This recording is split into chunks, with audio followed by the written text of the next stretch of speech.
Good morning students. मैं अनीश कुमार, आप देख रहे हैं केमिकल पॉइंट्स। हम लोग इस वीडियो में क्लास 12th बायोलॉजी का 11th वीडियो देखने जा रहे हैं, जो कि है चैप्टर फर्स्ट से। हम लोग क्लास 12th बायोलॉजी में जो हमारा चैप्टर है sexual reproduction in flowering plant, इसको देख रहे थे। तो sexual reproduction in flowering plant में हम लोगों ने अभी तक कवर कर लिया फ्लावर क्या होता है, पार्ट्स ऑफ फ्लावर क्या होते हैं, और माइक्रोस्पोर्स क्या होते हैं, या पोलन ग्रेन्स क्या होते हैं, एंड्रोइसियम क्या होता है, या मेल गैमेटोफाइट्स क्या होते हैं। यानी कि चारों नाम आपके एक ही चीज़ के हैं, जिसे कि आप लोग एंथर के अंदर पढ़ते हो, यानी कि डेवलपमेंट ऑफ एंथर के अंतर्गत पढ़ते हैं। तो लास्ट वाली जो वीडियो हुई थी उसमें हमने आपको डेवलपमेंट ऑफ एंथर या डेवलपमेंट ऑफ माइक्रोस्पोर या डेवलपमेंट ऑफ पोलन ग्रेन को बता दिया था। तो एंड्रोइसियम का निर्माण कैसे होता है, जो कि मेल पार्ट होता है, जिसे कि मेल गैमेटोफाइट कहा जाता है। तो यहाँ तक हमने कवर कर लिया था। तो अभी आज की जो वीडियो है उसमें हम लोग गाइनोईसियम को देखेंगे, यानी कि फीमेल रिप्रोडक्टिव पार्ट के बारे में हम लोग देखेंगे। फीमेल रिप्रोडक्टिव पार्ट के बारे में देखेंगे, जो कि है गाइनोसियम। गाइनोसियम को हम लोग मेगास्पोर्स भी कहा करते हैं। और ये फीमेल रिप्रोडक्टिव ऑर्गन्स होती है, यानी कि ये फीमेल गेमेटोफाइट होती है। अगर फ्लावर के फीमेल रिप्रोडक्टिव ऑर्गन के बारे में बात करेंगे तो आप सीधे गाइनोसियम को बोलेंगे, यानी कि गाइनोसियम ही फ्लावर का फीमेल रिप्रोडक्टिव ऑर्गन होता है। तो आज हम ये देखेंगे कि आपने टिपिकल फ्लावर का स्ट्रक्चर देखा होगा। टिपिकल फ्लावर में आपने देखा होगा कि एक थैलमस होता है, और उस थैलमस से ये आप देख सकते हैं कि एक टिपिकल स्ट्रक्चर है फ्लावर का। तो इसमें देखिए ये थैलमस है, थैलमस से पेडिकल लगा होता है, और इसी थैलमस से सेपल लगे होते हैं, पेटल लगे होते हैं, और ये एंड्रोइसियम लगे होते हैं, और ये गाइनोइसियम लगी होती है। यानी कि स्टेमन लगे होते हैं इसी से, और इसी से कार्पेल लगी होती हैं। तो अब हम लोग इसी जो हमारी फीमेल रिप्रोडक्टिव ऑर्गन या फीमेल गैमेटोफाइट है, इसके बारे में बात करने वाले हैं। इसके बारे में हमने बात कर लिया कि किस प्रकार से डेवलपमेंट होता है इनका। आज हम बात करेंगे गाइनोईसियम के बारे में। तो गाइनोईसियम के बारे में देखिए, थोड़ा सा हम आपको बताते हैं कि गाइनोईसियम क्या होता है। गाइनोईसियम, अगर आप फ्लावर देखेंगे तो ये आपको बिल्कुल सेंटर में दिखेगा, बिल्कुल सेंटर में दिखेगा। जनरली फ्लावर में फीमेल रिप्रोडक्टिव ऑर्गन्स यानी कि गाइनोईसियम या पिस्टिल बिल्कुल सेंटर में पाई जाती है। तो देखिए गाइनोईसियम, इसी को हम लोग पिस्टिल भी कहते हैं।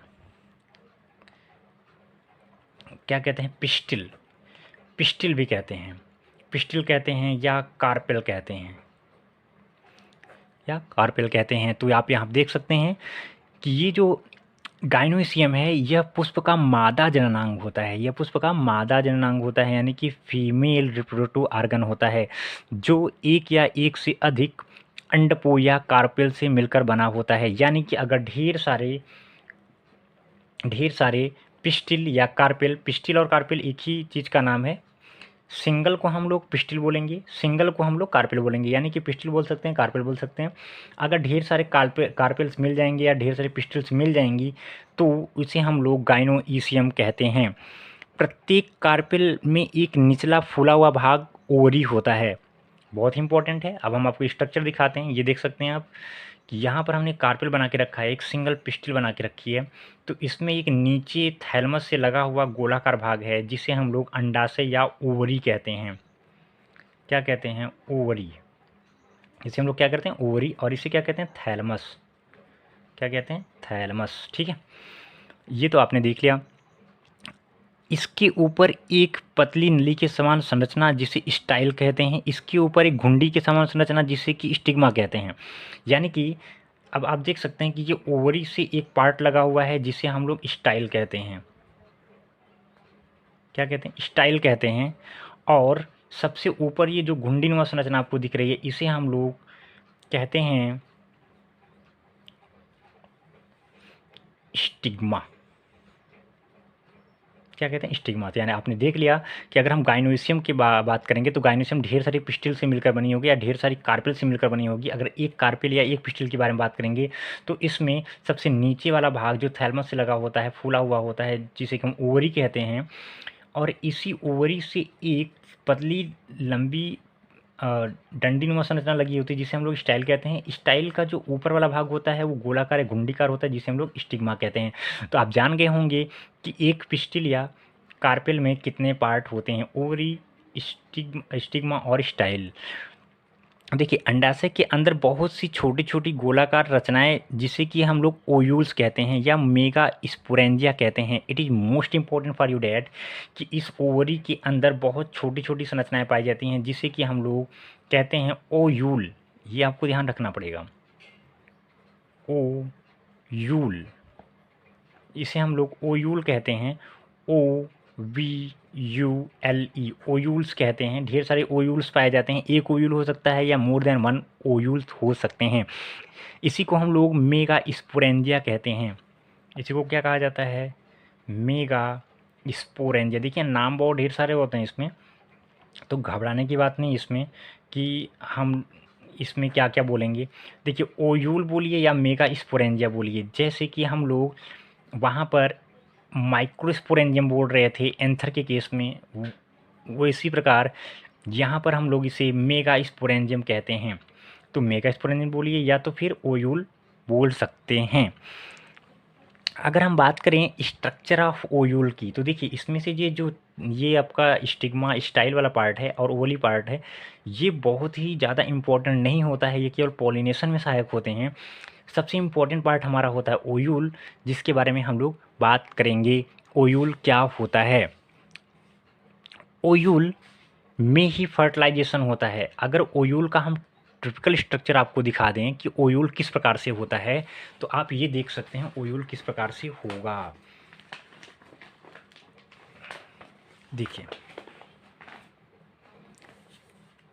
ये है आपका, ये ओयूल है, ये इसके अंदर क्या है, ओयूल है। इसे हम लोग ओयूल बोलते हैं। बहुत ही इंपॉर्टेंट है, आपके बोर्ड एग्जाम में कई बार ये इसका डायरेक्टली आपसे स्ट्रक्चर पूछ लेता है कि आप बताइए, या आप ओयूल का या जो ओयूल है उसका सचित्र वर्णन करिए। तो आपको इसका चित्र याद होना चाहिए, इसका चित्र आपको बनाना आने चाहिए कि किस प्रकार से बनता है। तो इसको हम बनाना सिखा देंगे आपको किस प्रकार से बनाया जाता है। तो आप देख सकते हैं कि ओयूल, ओयूल कहाँ होगा, ये वाला पार्ट कहाँ होगा, ये वाला पार्ट आपका होगा इस स्टिग्मा और स्टाइल के नीचे ओवरी के अंदर। ओवरी के अंदर ये आपका ओयूल पड़ा होता है। तो इसी ओयूल में ही फर्टिलाइजेशन होता है। तो ओयूल में कौन कौन से पार्ट होते हैं हम देख लेते हैं।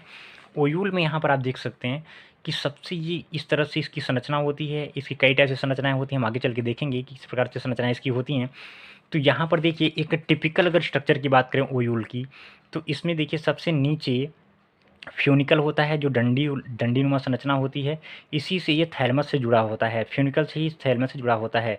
और ये फ्यूनिकल आगे चल कर के ये आप देख सकते हैं, यहाँ से ये प्लेसेंटा जुड़ा होता है, हीलम जिसे बोला जाता है, बहुत इंपॉर्टेंट है।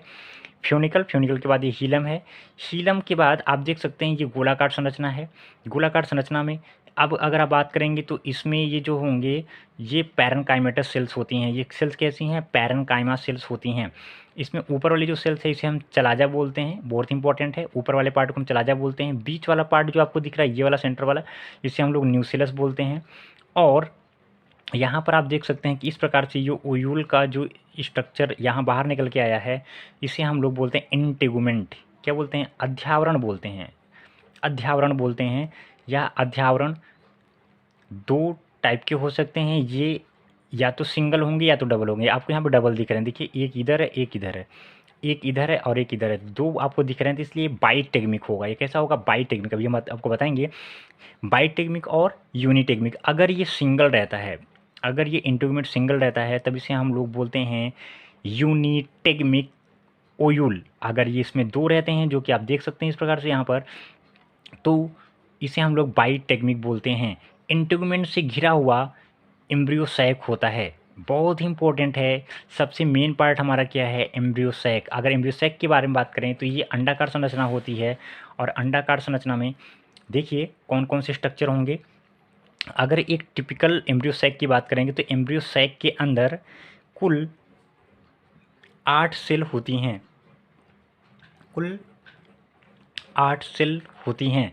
तो 8 सेल में देखिए कौन कौन सी सेल हैं। 3 एंटीपोडल सेल होती हैं जिसे हम लोग एंटीपोडल प्रतिमुख कोशिकाएं कहते हैं। ये तीनों ऊपर साइड में पाई जाती हैं। नीचे की साइड में 2 बड़ी सेल्स पाई जाती हैं जिसे हम लोग सिनर्जिड्स कहते हैं, और इसी सिनर्जिड सेल से लगी हुई एक बड़ी सेल पाई जाती है जिसे हम लोग एक सेल कहते हैं। इसके अलावा 2 पोलर न्यूक्लियाई पाए जाते हैं।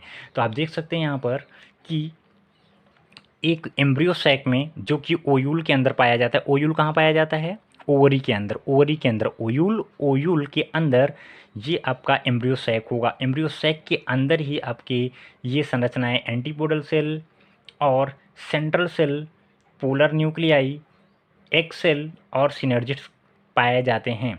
तो और यहाँ पे नीचे साइड में क्या होगा, ये फिलीफॉर्म एपरेटस होते हैं। इसका काम क्या होता है? इन सबको न्यूट्रिशन देना।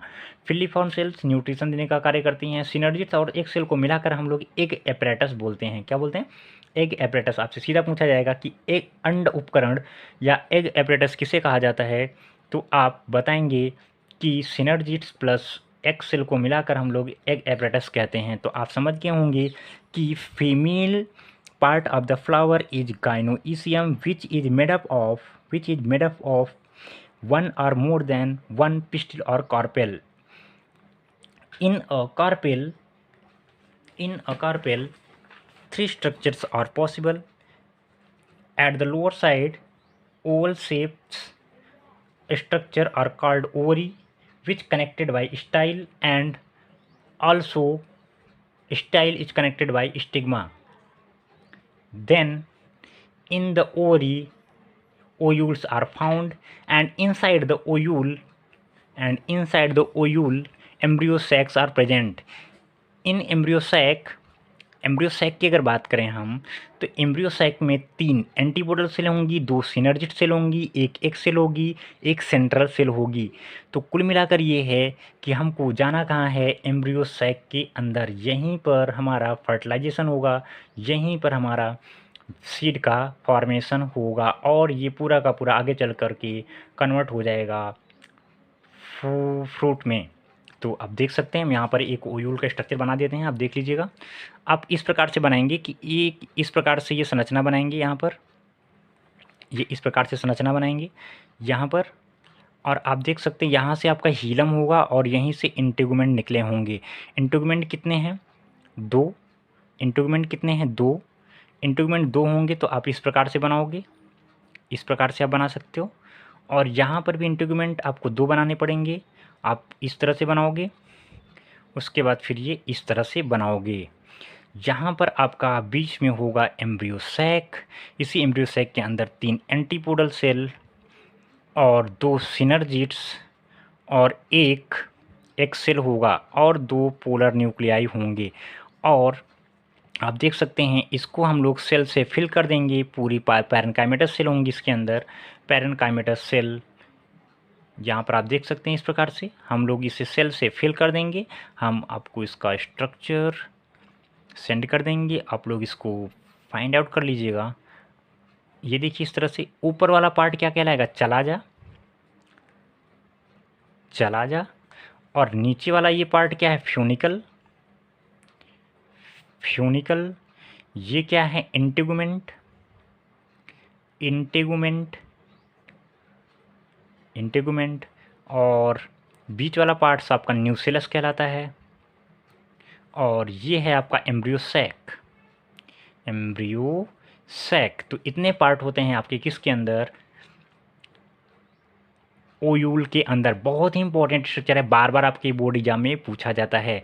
तो अब नेक्स्ट चैप्टर में हम लोग नेक्स्ट वीडियो में हम लोग टाइप्स ऑफ ओयूल के बारे में बात करेंगे कि माइक्रोपाइल। एक देखिए और चीज़ है, ये वाला जो ओपन एरिया है इसे हम लोग माइक्रोपाइल कहते हैं। माइक्रोपाइल, माइक्रोपाइल कहते हैं। तो ये इम्पोर्टेंट है। तो हम आपको इसका स्ट्रक्चर सेंड कर देंगे, आप लोग इसको अपने कॉपी में बहुत ही स्वच्छ और नामांकित तरीके से बना लीजिएगा। अब नेक्स्ट वीडियो में हम लोग टाइप्स ऑफ ओयूल की बात करेंगे। तब तक के लिए थैंक यू।